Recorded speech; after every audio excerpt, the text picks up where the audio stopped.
This is not about heroes, nor is it about deeds or lands, nor glory, honour, might, majesty or power, except war. Above all, I am not concerned with poetry. My subject is war, and the pity of war. The poetry is in the pity. All a poet can do today is warn.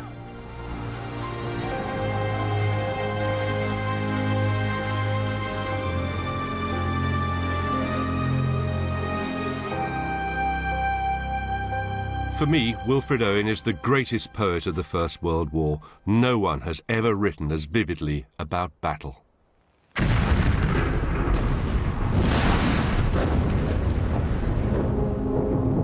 There had been terrible wars before, of course, but World War I brought the fruits of the industrial age to killing, massed it, mechanized it, and turned it into wholesale slaughter. Between 1914 and 1918, 9 million men were to die. Wilfred Owen was the first poet to give a voice to those men. When he died in action at the age of 25, here on the banks of the canal at Ors in northern France, he'd written over 50 iconic poems, now recognized as some of the greatest war poetry ever penned. Like many people, I first came across Wilfred Owen as a teenager. After Shakespeare, he's the second most studied poet in Britain, after all. And yet, during his lifetime, by the time he was killed here on the banks of the canal, there hadn't been a single collection of his poems published. This is all the more remarkable, it seems to me, because not only did Owen reinvent war poetry, there is a case for saying, and I know it's a very big case, there's a case for saying he reinvented modern poetry itself. His verse is angry, it's arresting, it's vivid, it's terse. It's far, far more vivid than any kind of war reporting could ever be. Just listen to this, which is his most famous poem, Dulce et decorum est. Bent double, like old beggars under sacks, knock-kneed, coughing like hags, we cursed through the sludge, till on the haunting flares we turned our backs, and towards our distant rest began to trudge. Men marched asleep. Many had lost their boots, but limped on bloodshot. All went lame, all blind. Drunk with fatigue, deaf even to the hoots of tired, outstripped 5.9s which dropped behind. Gas! Gas! Quick, boys! An ecstasy of fumbling, fitting the clumsy helmets just in time. But someone still was yelling out and stumbling and floundering like a man in fire or lime. Dim, through the misty panes and thick green light as under a green sea, I saw him drowning. In all my dreams, before my helpless sight, he plunges at me, guttering, choking, drowning. If in some smothering dreams you too could pace behind the wagon that we flung him in, and watch the white eyes writhing in his face, his hanging face like a devil sick of sin. If you could hear with every jolt the blood come gargling from the froth-corrupted lungs, obscene as cancer, bitter as the cut of vile, incurable sores on innocent tongues, my friend, you would not tell with such high zest to children ardent for some desperate glory the old lie, dulce et decorum est, pro patria mori. It's stunning. But one of the many ironies of Owen's story is that what made him a great poet also killed him. It was being thrown into the horror of war that turned him from an unexceptional, frankly rather wet young man into a proper poet and a genuine military hero. What could be more opposite than war and poetry? And yet the reason Wilfred Owen is such a great poet is that he embodies these contradictions. He was a very ordinary man who produced extraordinary verse which pulsed with this anger against the armchair generals and the warmongers who sent young men off to die, and yet at the same time dignified and celebrated those who had to do the fighting. His most famous poem rails against the idea of dying for your country, and yet of course that's precisely what he did.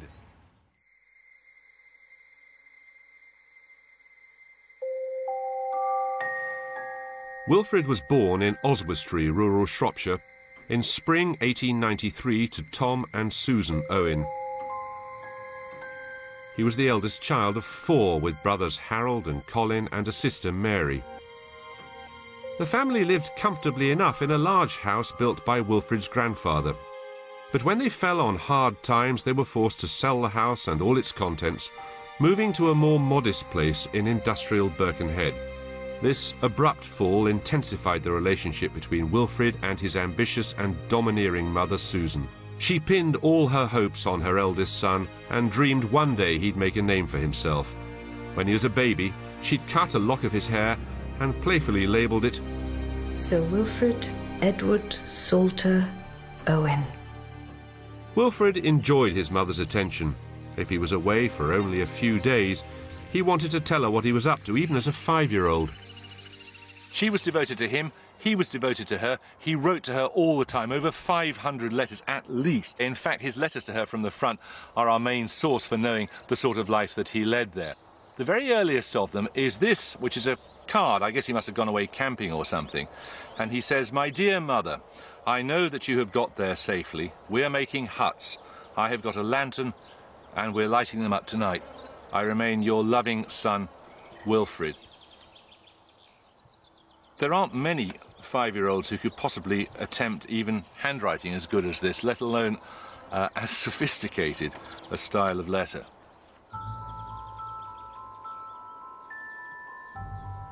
By the time Wilfrid was 11, he was a sensitive, bookish child, so in love with Keats and Shakespeare that he was already dreaming of becoming a poet himself. Inspired by a holiday in Broxton, Cheshire, Owen even wrote some early and, I have to say, not particularly successful attempts of his own. At Broxton, by the hill where first I felt my boyhood fill with uncontainable movements, there was born my poethood. If this rather precious boy was to achieve his ambition, he would have to enter the world of books. University was the thing. But in Edwardian England, standard education was only provided up to the age of 12. It obviously wasn't going to be enough. But university was the preserve of the rich and privileged 1% of the population. At 18, Owen did manage to get a place at London University, but as he could only study part-time through correspondence, he needed to earn enough money to keep himself alive. Writing to his mother, he began to weigh up his options. It seems the time is ripe for me to wrench myself from home. Which risk shall I take? Borrowing money, or put myself at the mercy of a reverend man, to become the assistant of some hard-worked or studiously inclined parson, who may be exacting, eccentric and intolerant?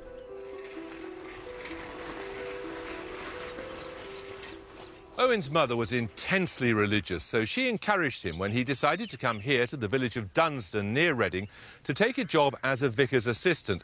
His room was up there on the first floor of the vicarage.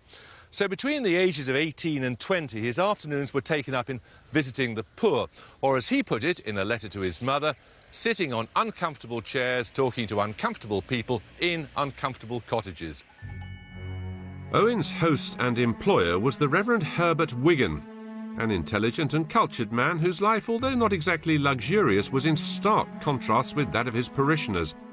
100 years ago, this area was rife with poverty and disease, and life expectancy short. Many of the congregation lived in one-room hovels. Just down the road from the vicarage is All Saints' Church. I've come to meet local historian Jean Eastwood. What would a vicar's assistant have to do? Attend services, and on some Sundays there were about 6 services. Mothers' meetings in the afternoons, and he was also made a correspondent of Dunsdon School. What does that mean? It sounds very grand, and he found it very ironic and laughable. So he writes all this boring stuff like the minutes of the previous meeting were read and confirmed. That's right. He's got nice writing, hasn't he? He's got very clear writing. It says here, the Master's Gardens. He put an apostrophe there and joined the R and the S, which he shouldn't have done, of course.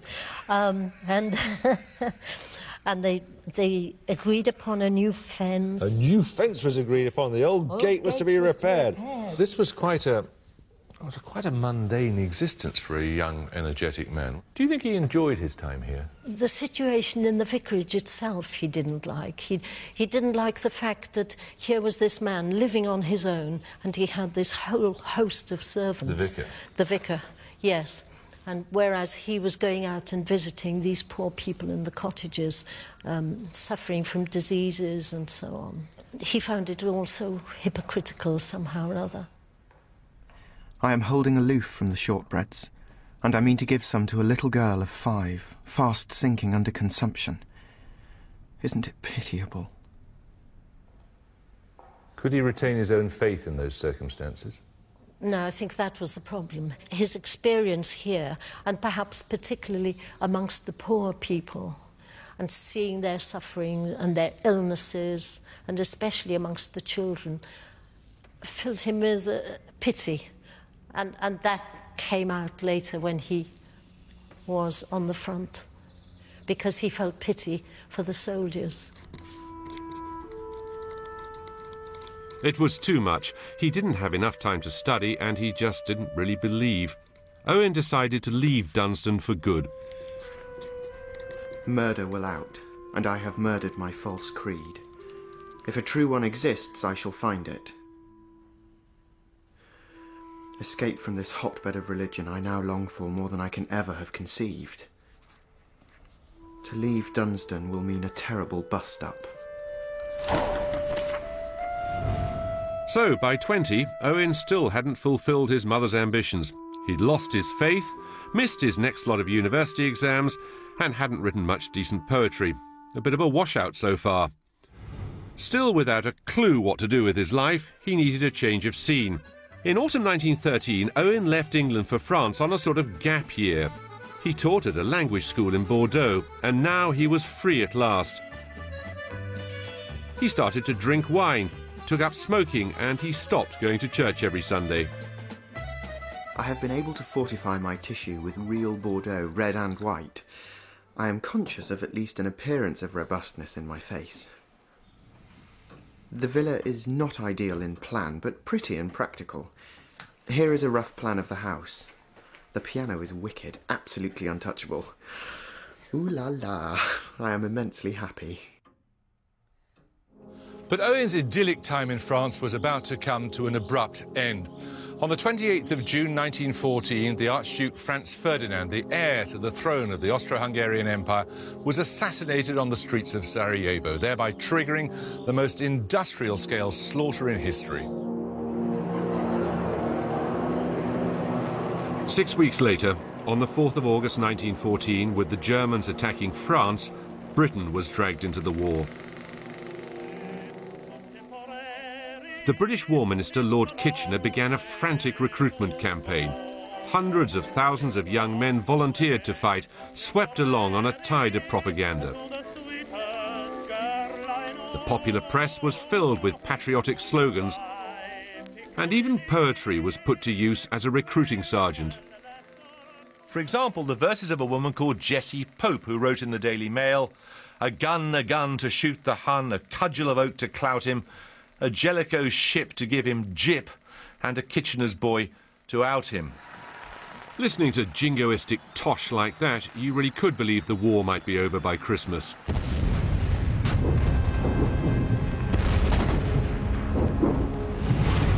But a year later, the carnage seemed unending, with hundreds of thousands dying on the battlefields. It was now clear the end of the war was anything but imminent. By 1915, Wilfred Owen was getting increasingly uncomfortable with his position.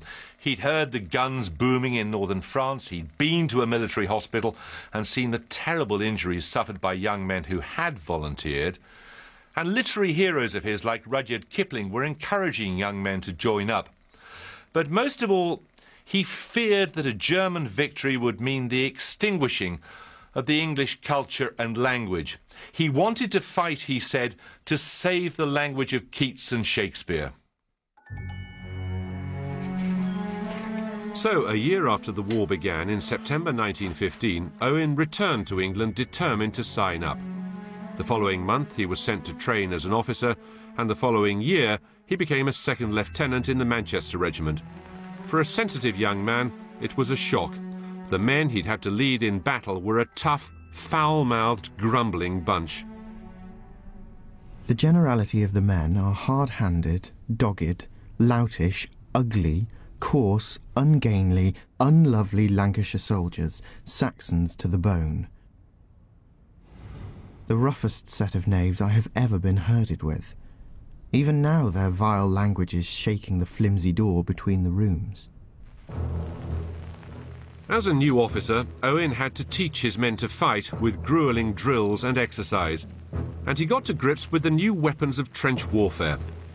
Lieutenant Colonel Duncan at the Defence Academy in Wiltshire has a collection of them. Is that what was called a Mills bomb? It is a Mills bomb, Mills grenade, yes. A true product of trench warfare. This was mass-produced throughout 1916, and between 1916 and 1918, approximately 1 million a week were being churned out. 1 million a week? By any factory that could cast iron. And it's obviously, it's cut like this in order that it fragments, and bits of shrapnel go everywhere into anyone who's unlucky enough to be there. That is a bit of an urban myth, oh, really? I'm afraid. It's etched as a pineapple on the outside, so that in a trench where it's wet, it's muddy, you can grip it. In order to throw it, you simply pull the pin. When your hand is clear of the grenade, you confirm that the pin is away, look at the bomb, and in 1916 they were taught to bowl it with a straight arm. The troops would have used cricket balls to practice throwing them. Spin or seam? I imagine it was spin. Pull the pin. Christ. Yeah. You check to make sure you got the pin right, look at the bomb, and bowl it downrange. Christ, I didn't find it very far, did I? And then you hit the ground. Yeah. All new recruits went through a specific enrolment. Military historian Peter Caddick-Adams has Owen's papers. And this is his first day in the army where he would have taken the Bible and swear that you're going to do your job for your country. I, Wilfrid Edward Salter Owen, swear by Almighty God that I will be faithful and bear true allegiance to His Majesty King George V. And look at this here. Look at his height. Height 5 feet 5 and he's very short. He's very short. And weighed 9 stone. I mean, it's quite interesting. I mean, had he signed up a year or two before, the height restrictions were much more rigorous and he wouldn't have gone in. But by this time, the war has been going on, we need lots of men, and the parameters are wider, and so now they'll let more. They literally lowered the bar. Absolutely. Like all new soldiers, Owen was first issued with standard kit. Let's see what he gets. Everyone gets a paybook. And if you leaf through that, you'll find on the last pages there's a little form for you to fill in for your last will and testament. Oh, yes. It's the moment you join up, goodness me, I mean, that hits you. You suddenly realise that the contract you're signing up for, it could be an ultimate one.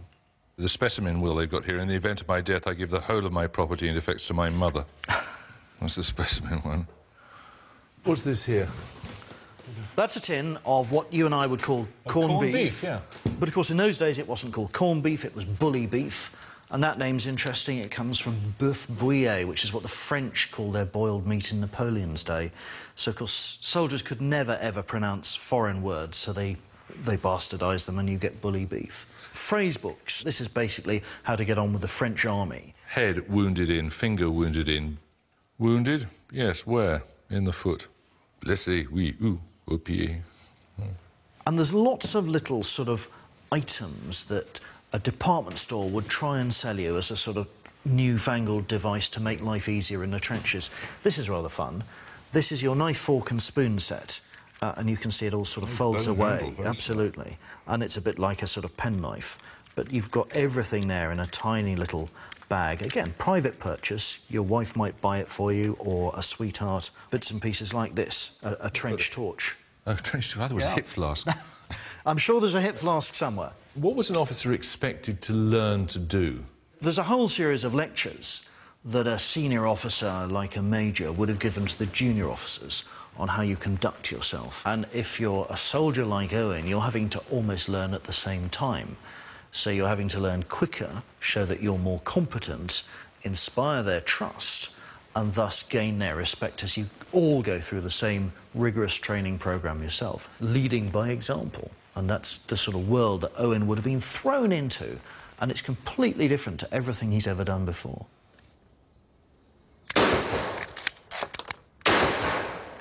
Against the odds, and despite being short, sensitive and inexperienced, Owen did manage to command the respect of his men, not least because he was an extremely good shot.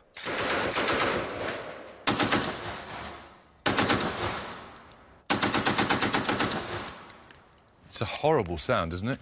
I mean, you guys, you might think it was a sort of romantic sound or something, but it's an absolutely deadly sound. You know what I found odd about it was, you know, it's very, very simple to use. Yeah. Terribly.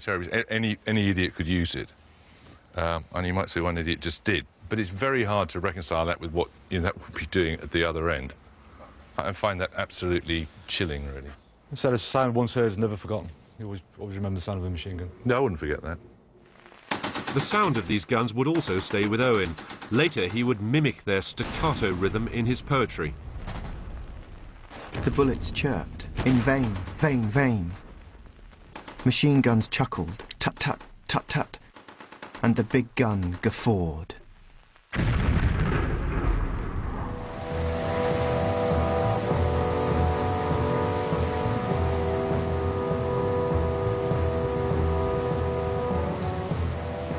So as 1916 turned into 1917, this still rather unlikely soldier crossed the Channel to join his regiment. When he arrived, he wrote to his mother, "There is a fine, heroic feeling about being in France. I am in perfect spirits." What he didn't tell her was that at that stage of the war, the life expectancy of an officer in the front line was measured in days. Wilfred Owen was on course for the Somme area, the crucible of trench warfare.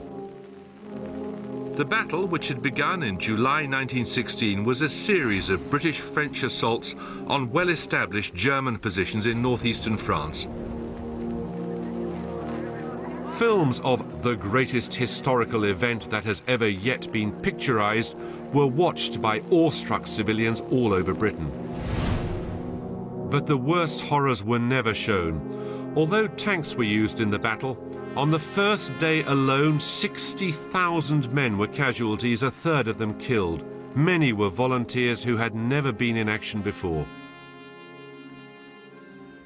By the time Owen arrived here in Picardy in 1917, 1.5 million British soldiers were engaged in trench warfare.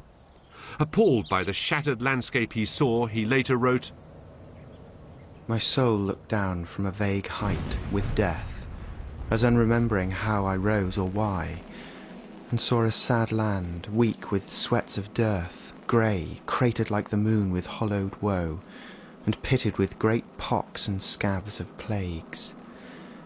Across its beard, that horror of harsh wire, there moved thin caterpillars, slowly uncoiled. It seemed they pushed themselves to be as plugs of ditches where they writhed and shriveled, killed."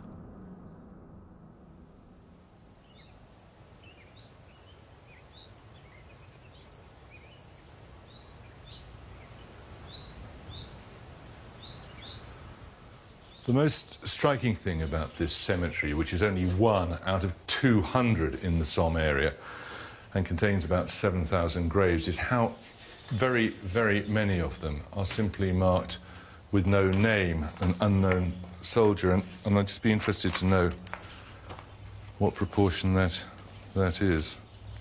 Yeah, 7,000 graves, of whom 2/3 are unidentified.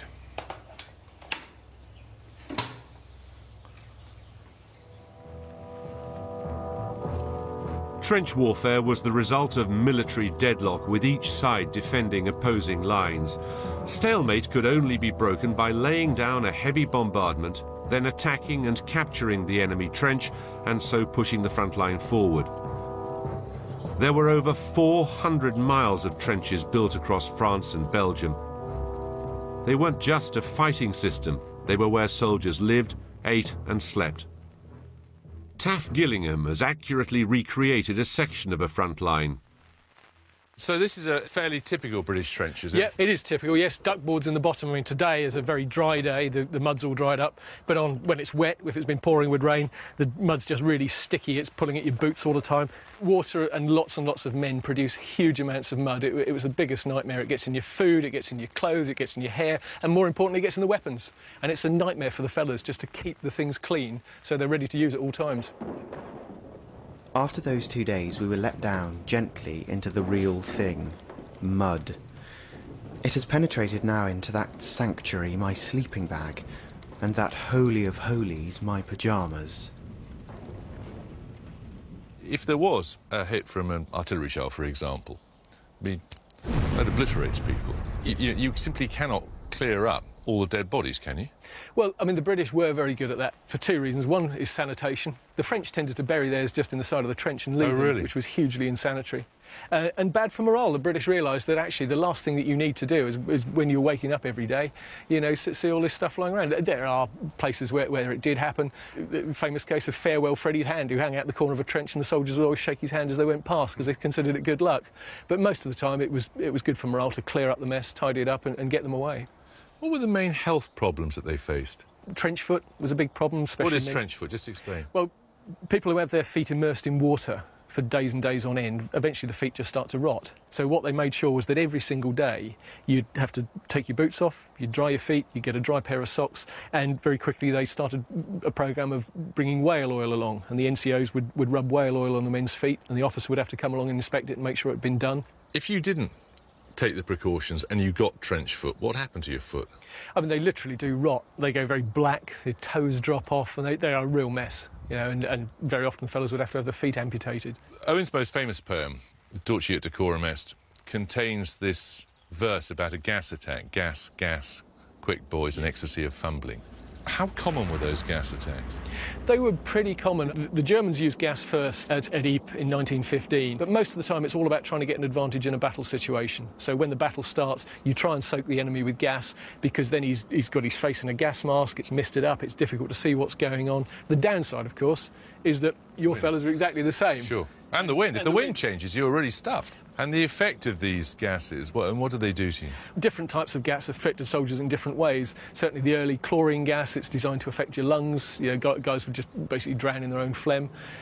Later on, mustard gas was just designed to burn. And a lot of the time, it wasn't really designed to kill you at all. What you want to do, you want to knock a soldier out of the battle, and you want him to be a real drain on resources. Killing him's actually relatively cheap. You just bury him in a blanket. So as the war progresses, it's more about disabling soldiers than it is about killing them. You can imagine these guys were all prepared, tooled up, standing around waiting to go. This must have, and you know that there's barbed wire and machine guns out there. It must have been absolutely terrifying.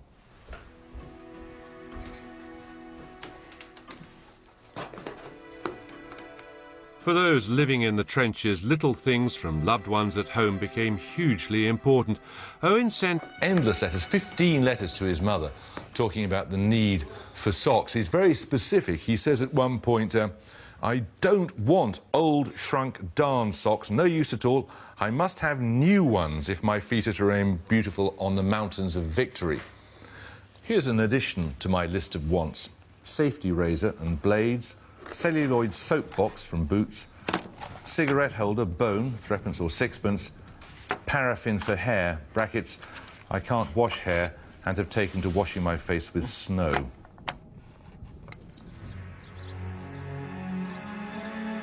Wilfred Owen's first posting in the Picardy area was at Lassigny Farm in Serres.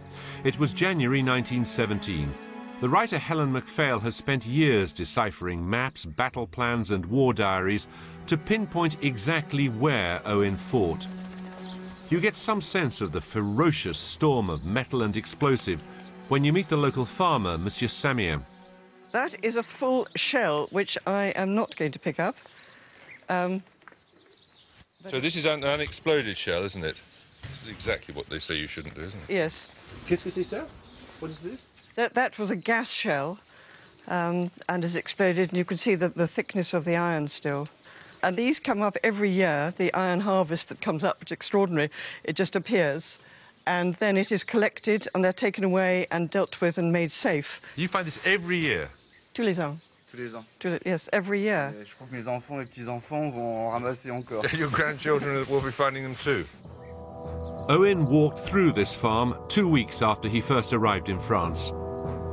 This is where Owen actually saw the front line for the first time. So he came along here, and this would be the beginning of the communication trench, down to the actual front line, which is below us, and it's all looking sunny and calm and beautiful today. It wasn't then, though, of course, was it? It was January 1917. Which was the coldest winter in living memory, and frozen, mud, wet, really awful conditions. We had a march of 3 miles along a flooded trench. The ground was not mud, not sloppy mud, but an octopus of sucking clay, relieved only by craters full of water. High explosives were dropping all around and the machine guns spluttered every few minutes. Sackville Street runs down here, marked clearly, which was dug down into the ground as a communication trench leading straight down towards the front line. The British front line is here. Yes, and then... And the Germans are beyond on the high ground there. On the high ground there, and Owen was going to be posted into a dugout in the no man's land in between them. Here you've got a battalion defence scheme marked secret from January 17th, 1917, which is when Owen was here. The outpost line will be held at all cost, even if the flanks be turned. And it must be distinctly understood by all ranks that on no account must any retirement take place from any line. So it's unequivocal. Owen's orders instructed him to take his men to a German dugout much like this in the middle of no man's land. Now, when Owen had arrived in France, he'd actually rather enjoyed it. He described the base depot as rather like a holiday camp. The experience he had here over the next 2 days made sure he would never use that kind of language again. Now, Owen and his men only got here by slithering through mud, which was, he said, sucking at him like an octopus. Mud that was 3, 4, or some places 5 feet deep. When they arrived here, they were absolutely exhausted. And what followed was what Owen said was the worst 50 hours of his otherwise happy life. He wrote a letter to his mother. He begins in a rather plaintive fashion. I can see no excuse for deceiving you about these last 4 days. I have suffered 7th hell. I have not been at the front. I have been in front of it. I held an advanced post, that is, a dugout in the middle of no man's land. The sing, sing, sing of the bullets reminded me of Mary's canary. On the whole, I can support the canary better. He says, I will only tell you about this because I am never going back to this awful post. Underlined, it is the worst the Manchesters have ever held, and we are going back for a rest. But he also describes in this letter how a sentry, a man whom he felt rather guilty about, was up on sentry duty when a shell landed, and he was blinded and he fell back down the stairs. And this experience sat in Owen's mind. At this point, he wasn't writing any great poetry, but it sat in his mind, burned in his mind, until the time came when he put it into one of his most memorable poems. There we heard it from the blast of whiz-bangs, but one found our door at last, and thud, flump, thud, down the steep steps came thumping and sploshing in the flood, deluging muck, the sentry's body. Then, oh, sir, my eyes, I'm blind, I'm blind, I'm blind. Coaxing, I held a flame against his lids and said if he could see the least blurred light, he was not blind. In time they'd get all right. Through the dense din, I say, we heard him shout, I see your lights. But ours had long gone out. By now, early 1917, the Germans had realised their current lines of defence couldn't withstand another massed assault. Their plan was secretly to withdraw 30 miles to a completely new position, which the British called the Hindenburg Line. It was a system over 100 miles long, with concrete bunkers, machine gun emplacements, and massive belts of barbed wire. The Germans tried to destroy everything between the old front and the new line to make it harder for the Allies to attack. In April 1917, Wilfred and his men were again in front of the British front line. Their job was to hold this stretch of railway line. It was under intense German artillery bombardment. Wilfred himself crawled down the embankment, found a piece of corrugated iron and drew it over his head. But the most horrific thing of all that happened that day was that a German shell struck the top of the embankment here, and Owen himself was blown up into the air. When he came down, he realized that he was lying among the remains of a close friend, an officer known to everybody as Cock Robin. The experience had a terrible, terrible effect upon him. He wrote to his sister, "You know, it was not the Boche that worked me up, nor the explosives, but it was living so long by poor old Cock Robin, who lay not only nearby, but in various places, around and about. If you understand. I hope you don't." After this horrific experience, the battalion medical officer noted that Owen was shaky and tremulous. His manner and conduct were peculiar, his memory confused, he wrote. He seems highly strung. In fact, Owen was experiencing something that affected many, many First World War soldiers. He was experiencing shell shock. Shell shock was the name given to a series of symptoms, including concussion, emotional shock and nervous exhaustion, when the body simply couldn't take the stress of intense modern warfare any longer. At first, the generals had no idea how to deal with it. Some men too ill to fight were considered cowards. A few were court-martialed. But as shell shock victims arrived back home in ever greater numbers, places had to be set up to treat them. I'm at the Maudsley Hospital to meet Edgar Jones, an expert in military psychiatry. Well, this is the Institute of Psychiatry, and the library here is part of the Maudsley Hospital, which was opened in January 1916 to treat servicemen with shell shock. And there's a book here which gives the very first paper published in a medical journal about shell shock. Shell shock was first noticed when? Really in the winter of 1914-15. It was a harsh winter and there were very high casualty rates. Shell shock had a variety of very tough symptoms: tremor, shakiness, loss of sensation, headaches, general loss of nerve. What do we understand now about what actually causes those symptoms? The cause ultimately is the stress of battle, the intense feelings generated by being in the front line, the thought that you could lose your life at any one time. Soldiers are caught between wanting to do their duty and wanting to save their life. So the only way out he's got is to create, unconsciously, symptoms which allow him to leave the front line. And are we talking about very large numbers of people or small numbers of people or what? We're talking about thousands, particularly after major battles. Some shell shock units in 1916 would be admitting 150 people a day. Some of the early treatments were really harsh, weren't they? There was a chap called Yealand who applied electric shock treatment in London, and this was also practiced in France as well, where the idea being that by applying the electric shock, the pain of the shock was worse than the fear of going back to the front. So it was a way of terrifying people to restore their function. Wilfred Owen was luckier. He was sent to a progressive hospital for officers in Edinburgh called Craig Lockhart. Here, Owen was treated by the innovative and thoughtful Dr. A.J. Brock. What was the therapy? Brock described it as occupational therapy. He thought that shell shock was the result of a man being dissociated from his environment, from his friends, from his natural life. So Brock encouraged him to go and explore the area, to look at plants, to meet people, to start writing again, and at Brock's insistence took on editing The Hydra, which was the magazine of the hospital. And this, I think, is an important part of his recovery and rediscovery of his old creativity. Owen's doctors didn't just ask him to edit the magazine. Realising he was an enthusiastic amateur poet, they encouraged him to write. So now, instead of trying to blot out the horrors of war, he confronted them, and for the remainder of his life, he relived his nightmares in verse. It seemed that out of battle I escaped down some profound, dull tunnel, long since scooped through granites which titanic wars had groined. Yet also there encumbered sleepers groaned, too fast in thought or death to be bestirred. Then, as I probed them, one sprang up and stared with piteous recognition in fixed eyes, lifting distressful hands as if to bless.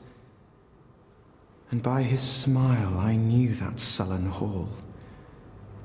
By his dead smile I knew we stood in hell. What happened at Craiglockhart, the saving of Owen's sanity, was really the making of him as a poet. Before he arrived here, it seems to me he'd written very little that was of any consequence at all. It was syrupy stuff. It was really pretty unmemorable. When he came here, though, he began a period of intense creativity. He was producing 6 poems a week at one point. It's as if that terrible experience in France had blown his mind, and when the pieces reassembled, they did so as this magnificent, translucent poetry. But it wasn't only Wilfred Owen's treatment at Craiglockhart that transformed his poetry. It was the remarkable coincidence of meeting Siegfried Sassoon. Sassoon was much that Owen had dreamed of being. Sophisticated, privately educated, ferociously brave, and already a recognised poet. Sassoon wasn't suffering from shell shock. He'd been sent to Craiglockhart in a bid to silence him. He just willfully defied military authority by publishing in July 1917 a very public attack on the government's handling of the war. I believe that the war is being deliberately prolonged by those who have the power to end it. I believe this war has now become a war of aggression and conquest. So what a remarkable irony. The generals decide to lock up Siegfried Sassoon for opposing the war, and in so doing, put him right alongside Wilfred Owen, who is about to write, largely made possible by Siegfried Sassoon, the greatest anti-war poetry ever written. What passing bells for these who die as cattle? Only the monstrous anger of the guns.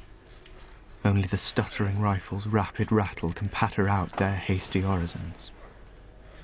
No mockeries now for them, no prayers nor bells, nor any voice of mourning save the choirs, the shrill, demented choirs of wailing shells, and bugles calling for them from sad shires. It was in hospital that Owen wrote over 20 of his most important poems, almost half his entire work. Sassoon helped him completely transform his style. Out went the flowery romantic language, and in came brutal, simple words to show the truth of what he'd seen. Now Wilfred had not just a friend and advisor, but an advocate. Sassoon believed his poems worth publishing. He encouraged Owen to sweat your guts out writing poetry. Owen's original manuscripts, showing this working relationship, are now kept in the high-security vaults of the British Library in London, 20 metres below the Euston Road, under the custodianship of Jamie Andrews. What have you got down here? Well, it's some of the greatest, most important documents, really, in English literature and history, from, for example, the Magna Carta or the Lindisfarne Gospels, right through to recent manuscripts, for example, Beatles lyrics. So it's a wide range, and included in that is some of the greatest treasures of English literature. Down here we've got poems of Keats, we've got manuscripts of Jane Austen, of Charles Dickens, the plays of Oscar Wilde, and just down here, 2 volumes of poetry of Wilfred Owen, almost his entire extant verse manuscripts. How wonderful. Can we have a look? We can. The collection includes over 40 poems by Owen, including Anthem for Doomed Youth, which was written at Craiglockhart. Over the many drafts, we can see clearly how the poem developed with Sassoon's help. Do we know what he felt? I mean, Sassoon comes along, looks at his poem and says, well, that's pretty good, my boy, but I think you could improve it by just changing this word here or that word there. I guess a lot of poets would be have their noses out of joint at that. Anthem for Doomed Youth was one of his early Craiglockhart poems, and it's one of the first poems where you can see the real intervention that Sassoon and the real difference that Sassoon made to the poem. Here, almost, he's inviting Sassoon to choose. He's given 2 options for the anger of the guns. He writes only the monstrous anger of the guns, and above it, only the solemn anger of the guns. And he doesn't decide, he lets Sassoon decide. And Sassoon's choice is fairly clear. You can tell that he's deleted solemn for the much more vital, monstrous anger. And then in the next line, he says, let the majestic insults of their mouths, talking about the guns, and he's changed it to blind insolence, which is much stronger, isn't it? Yeah, and it was Sassoon who came up with the title, and who altered it. Originally it was Anthem for Dead Youth. You can just see beneath there, Dead, crossed out in Sassoon's handwriting, Doomed Youth, which is... Oh, Sassoon made it Doomed Youth? Yeah, which is just so... It's very significant. It's not talking about the result, that the soldiers, this youth, this generation of youth was dead, but it's talking about the process of this awful, slow, inevitable, I suppose, death. And it makes all the difference, the change in that one word. Owen looked up to Sassoon to a great degree, so it's no wonder that he accepts these changes, and most of them we can see. It's a good thing that he did. It improved the strength of the poem and the power of the emotions. At this point, Wilfred Owen was unknown as a poet, except to the few who'd seen his work in the Hospital magazine. But now he knew he'd found his voice and his subject. At last, he saw a real chance to fulfill that boyhood ambition to become a recognised poet. In the spring of 1918, he looked forward to one day publishing a book of poems and roughed out a preface. This book is not about heroes. English poetry is not yet fit to speak of them. Nor is it about deeds or lands, nor anything about glory, honour, might, majesty, dominion or power, except war. Above all, I am not concerned with poetry. My subject is war, and the pity of war. The poetry is in the pity. And it's a strange combination of intense passion and anger and pity and craftsmanship, you know, just worrying away at words. It's amazing, actually, isn't it? What do you think when you look at these? It's just incredibly moving that the power's in the poetry, of course, but to actually know that this was the paper that his hand touched, that his pen touched, and through the survival of these rather ordinary pieces of paper, it enabled the poems to get printed after his death, and which meant that his voice was able to survive. Owen had created a new vocabulary of war. It was frank and stark and grim, and it was completely at odds with the previously popular thinking of the time. At the start of the war, few Edwardians, basking in the grandeur of the British Empire, had imagined the horror that this new era of mechanised warfare would bring. Many patriotically believed it was right to die for one's country, and writers of the day echoed the sentiment. Famously, there was Rupert Brooke. "If I should die, think only this of me, that there's some corner of a foreign field that is forever England." The lines are still recited at military funerals, but Owen is the poet for the soldier in combat. I'm at Horse Guards Parade to meet Justin Featherstone, who won the Military Cross in Iraq. Why do you like Wilfred Owen? It's his resonance of the common soldier. He speaks a soldier's tongue. You see, lots of people would say that the message that he's giving in many of his poems is a really anti-military one. He's actually saying this is the age-old lie, that it is sweet and good to die for your country. But in your profession, you have to believe that, don't you? 100%, and with no hint of irony. But he speaks with an honest, almost blunt vision of what being a soldier is about. But he was equally saying that committing people to what you think is a great Valhalla and a great and glorious way to die, actually, the bloke on the back of the cart with his writhing face and his bulging eyes, that is not a glorious way to go. And I think the romanticisation of warfare at the time, and even hymns, in inverted commas, like Jerusalem, were all pervasive, and his was a reaction to that.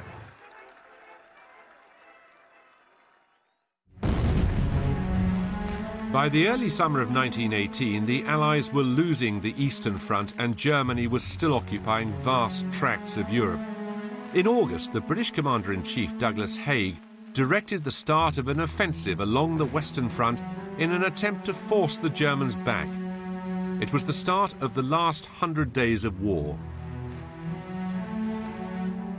The treatment at Craiglockhart had been so effective that in only a year Owen had recovered. He was past fit for service.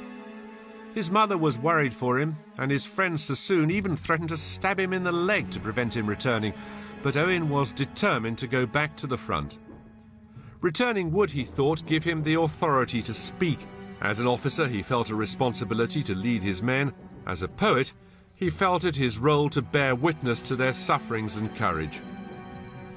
And so, in September 1918, Owen rejoined his old battalion, the 2nd Manchesters.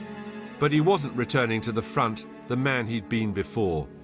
Owen, like so many soldiers, realised that the only way to endure was to become numb, desensitized.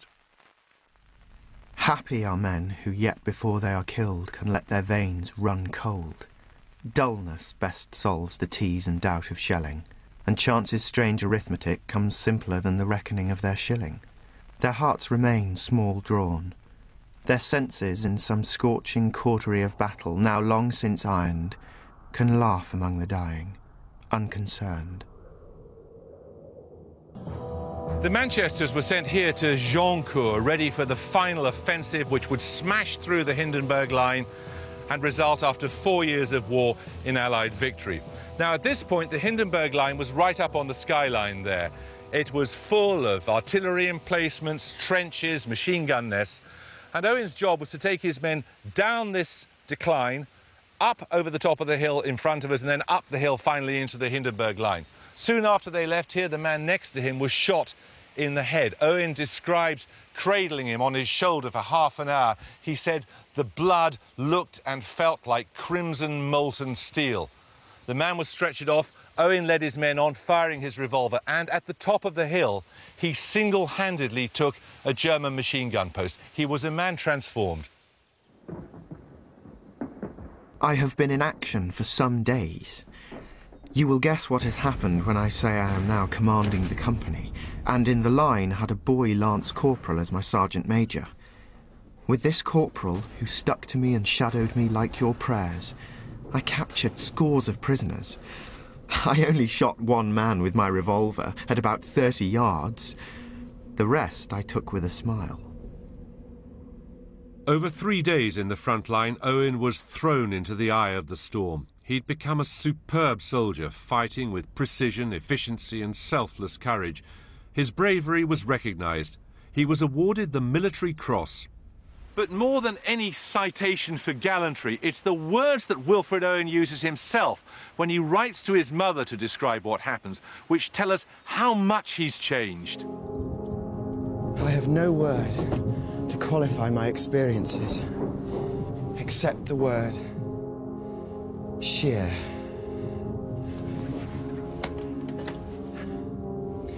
It passed all limits of my abhorrence. I lost all my earthly faculties and fought like an angel. I came out in order to help these boys, directly by leading them as well as an officer can, indirectly by watching their sufferings, that I may speak of them as well as a pleader can. I have done the first. Wilfred, and more than Wilfred. 4 weeks after that extraordinary talk of fighting like an angel, the 2nd Manchesters moved 20 miles towards the village of Ors. The wood here had been completely flattened by artillery bombardment, so Owen and his men needed to find somewhere they could shelter for the night. They sought refuge in a little forester's cottage right at the edge of the wood. Ah, Monsieur le Maire. Jérémy. Bonjour, bonjour. C'est la maison forestière? La maison forestière où le poète Wilfred Owen a passé les derniers jours ici. On peut visiter la cave? On peut la visiter. Ah, bon. La cave est là. Ah bon. Merci. October the 31st, 6:15 p.m., 1918. I will call the place from which I'm now writing the smoky cellar of the forester's house. Owen was to spend 3 days sheltering here. Once he'd found his men rough, vulgar louts. Not any longer. He reassures his mother that he's safe. So thick is the smoke in this cellar that I can hardly see by a candle 12 inches away. On my left, the company commander snores on a bench. At my right hand, Kellett, a delightful servant of A Company in the old days, radiates joy and contentment from pink cheeks and baby eyes. He laughs with the signaller, nothing but a gleam of white teeth and a wheeze of jokes. It is a great life. I am more oblivious than, alas, yourself, dear mother, of the ghastly glimmering of the guns outside and the hollow crashing of the shells. There is no danger down here. Or if any, it will be well over before you read these lines. I hope you are as warm as I am, as serene in your room as I am here. And that you think of me never in bed as resignedly as I think of you always in bed. Of this I am certain. You could not be visited by a band of friends half so fine as surround me here. But Wilfred, I find this a very moving letter, because it's the way in which he talks about how happy he is that's so ironic. It was the last letter he ever wrote to his mother, last letter he ever wrote, in fact, that we know of. And he seems to have reached some sort of contentment in this incredibly cramped and smoky environment with what, at least, from the sound of it, at least a dozen men in here in this tiny space, and rather oblivious to the dangers which would shortly kill him.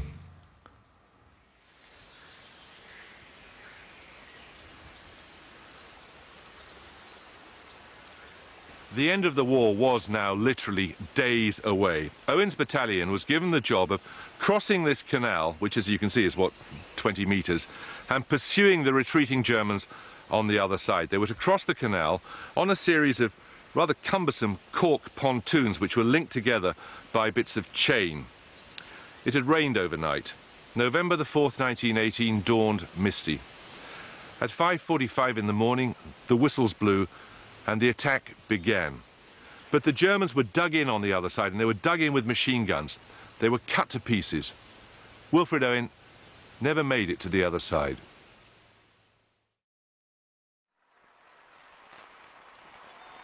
Precisely 7 days later, on November the 11th, 1918, the First World War ended.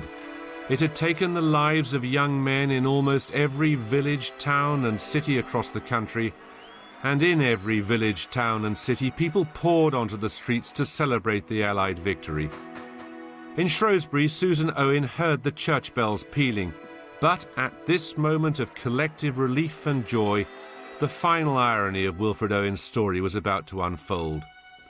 Susan Owen received the news of her beloved son's death on this Armistice Day, with the crowds cheering just outside her door.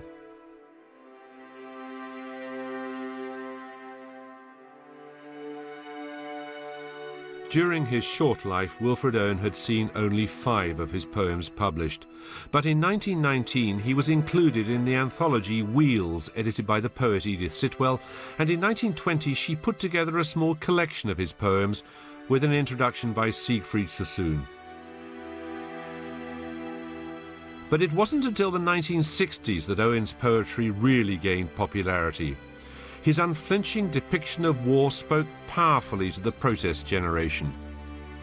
But these poems speak to every generation which chooses to listen. It seems to me that these beautifully tended war cemeteries tell something of a lie. With their immaculately straight ranks and their uniform headstones, they seem to suggest that all soldiers are the same. And they're not. Some of them were tall, some were short, some were fat, some were thin, some were sporty, some were bookish, some probably were fearless, and many were utterly terrified.